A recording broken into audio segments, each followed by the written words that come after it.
Hey everyone, this is Patrick with the Falcons Roost here to get you Falcons fans ready for the 2024 NFL Draft. The Atlanta Falcons go into the 2024 season with a new coaching staff that promises to use the offensive talent that the prior regime just could not manage to utilize. They enter the season with many new faces, including Captain Kirk Cousins, who enters his 12th season behind center. Woo! Talk to me, no shirt. What if I got a ring to match this ice? But this season, he begins anew with skilled players that have not shown to live up to their potential. That discussion begins with standout tight end Kyle Pitts. Pitts, who ranked number 91 on the NFL's top 100 players of 2022, never seemed to rise up to his potential with the spotty quarterback play of Marcus Mariota, Desmond Ridder, and Taylor Heineke. That kid's gonna be good.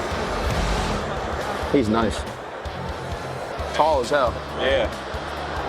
Like thicker than I thought he was gonna be. Pitts, who has worn the number 8 in his 3 seasons in the NFL, has already had discussions with his new quarterback on who gets the prized jersey number, as both have sported that digit the past few seasons and prepare to enter 2024 as teammates. Right out of the gate, who gets number 8?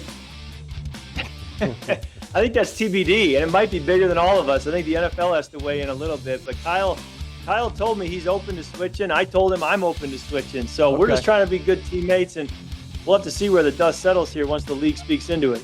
With the addition of former San Francisco tight end Charlie Warner, odds are pretty good the Falcons won't be going tight end early in the draft.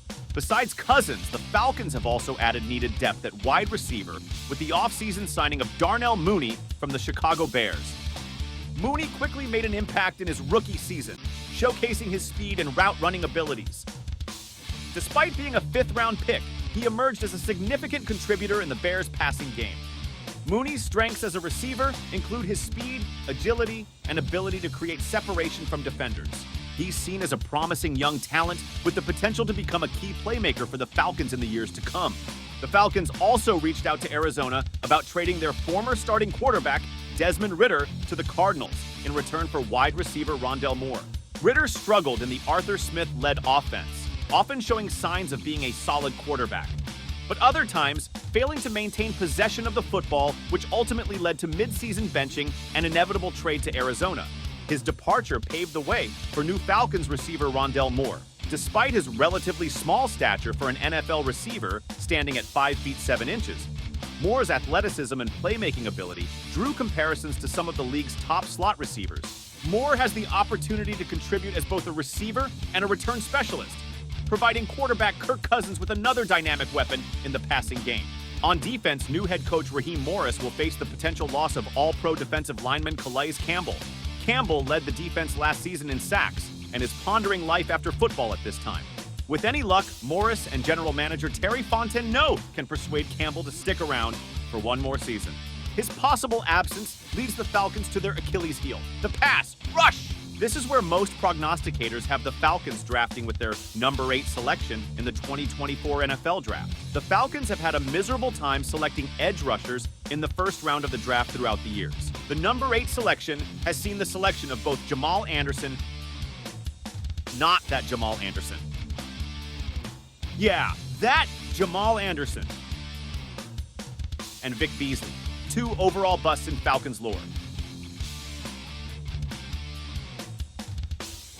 So, will it be third time as a charm, or will the team select one of their other positions of need? Let's break those down now and see if we can determine the greatest needs versus the talent available in this year's draft.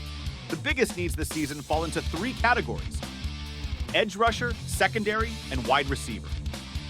Based on the draft grades, that puts the Falcons in potential placement for the following players: Dallas Turner, edge rusher from Alabama. Although he can continue to improve as a run defender and a tackler, Turner is a first-round type of edge rusher with high-ceiling pass rush traits who can contribute in year 1 with a bright future ahead. Jared Verse, Florida State. Verse doesn't have the longest arms, and that shows up in some pass rush counters and in tackling. But he brings his hard hat and lunch pail to every snap, wins with strength regularly, and is built like a first-rounder. Laiatu Latu, UCLA. Overall, though somewhat limited athletically, his home is in the offensive backfield due to his hand usage and pass rush moves that will continue to win at the NFL level. These 3 players are the only ones projected to be selected in round 1. After watching film on all three, I'd put them in the order of Laiatu, Turner, and Verse. If the Falcons decide to preference edge rusher, my hope is they will trade back and select Laiatu while securing future selections. The higher grade this year belongs to the wide receivers, with Marvin Harrison Jr., Rome Odunze, and Malik Nabors. Harrison will likely be selected by the 8th overall pick. His physical gifts will easily land him in the top of the draft.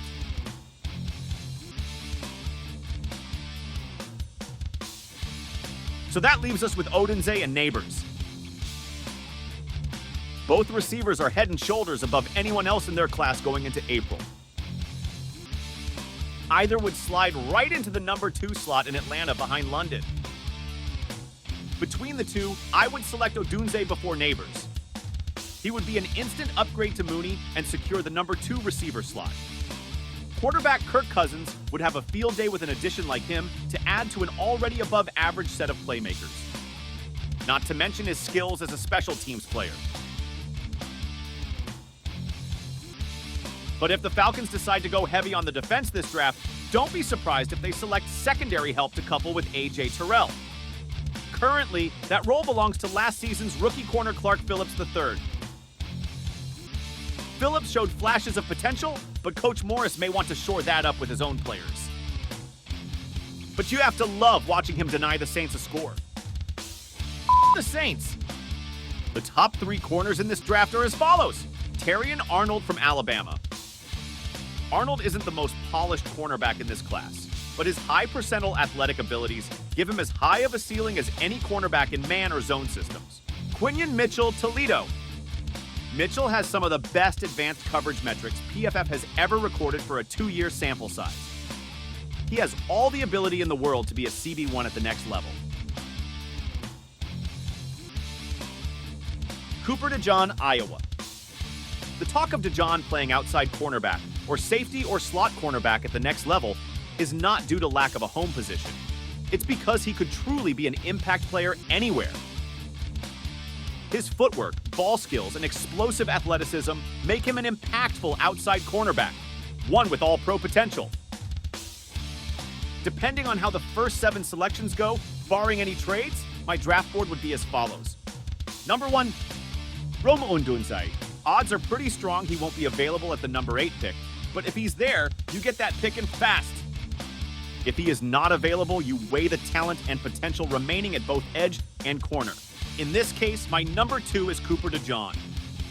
This won't be a popular pick with Falcons fans, but his ability to play outside, inside, and even safety makes him an all-purpose value and a 4-down player.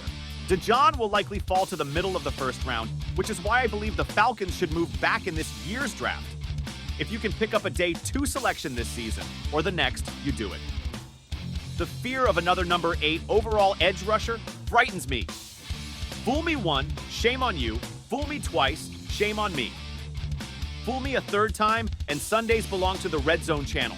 So if I'm Terry Fontano, this is my dream scenario. I trade back with Minnesota, collecting their number 11 pick, as well as one of their 4th round picks this year, and a 2nd round pick next year in exchange for the 8th overall selection. With the 11th pick in the 2024 NFL Draft, the Falcons select Laiatu Latu, UCLA.